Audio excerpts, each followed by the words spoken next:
ఏదో ప్రశ్న ఇస్తే రామాయణం వచ్చిందని మీరు అనుకోకండి. పరిప్రశ్న చేస్తే రామాయణం వచ్చింది. ఇప్పటి వరకు నారదుడు ఏం మాట్లాడలేదు, మీరు బాగా గమనించండి. వచ్చాడంతే, లోపలికి వచ్చారు, వాల్మీకి మహర్షి చూశారు, అర్ఘ్యవాక్యాలు ఇచ్చారు, కూర్చోబెట్టారు. ఇప్పుడు పరిప్రశ్న చేస్తున్నారు. ఏ ప్రశ్న వేస్తే అసలు రామాయణం గురించి చెప్పారు? వాల్మీకి మహర్షి అడిగిన ప్రశ్న ఏమిటంటే, ఆయన్ని పూర్వస్మిన్ సాంప్రదం లోకే గుణవాన్ కస్య వీర్యవాన్ ధర్మజ్ఞశ్చ కృతజ్ఞశ్చ సత్యవాక్యో దృఢవ్రతః చారిత్ర్యేణ చ పూయుక్తః సర్వభూతేషు కూర్తః విద్వాంకః కస్సమర్థశ్చ కశ్చైక ప్రియదర్శనః ఆత్మవాన్ కోజిత క్రోధో ద్యుతిమాన్ కో నరసూయకః కస్య బిభ్యతి దేవాస్య జాతవే కస్య సంయుగే. 16 గుణములు అడిగారు ఆయన.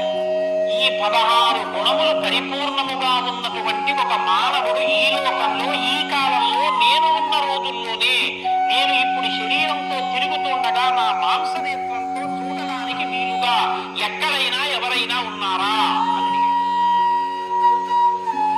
అంటే అలాంటి వారే ఉన్నారు. ఆయన భార్యయే తన ఆశ్రమంలో ఉంది. ఇది తెలుసా వాల్మీకి?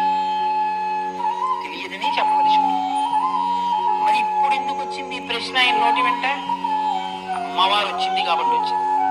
అమ్మవారు ఎందుకు వచ్చింది? అసలు రహస్యం ఏమిటంటే, రామాయణం లోకానికి అందాలంటే సీతమ్మ యొక్క సేవాభాగ్యం వాల్మీకి లభించాలి. సీతమ్మ సేవాభాగ్యమే శారదాదేవి సేవాభాగ్యం. అది అందుకే నోటి వెంట ఈ ప్రశ్న వచ్చింది.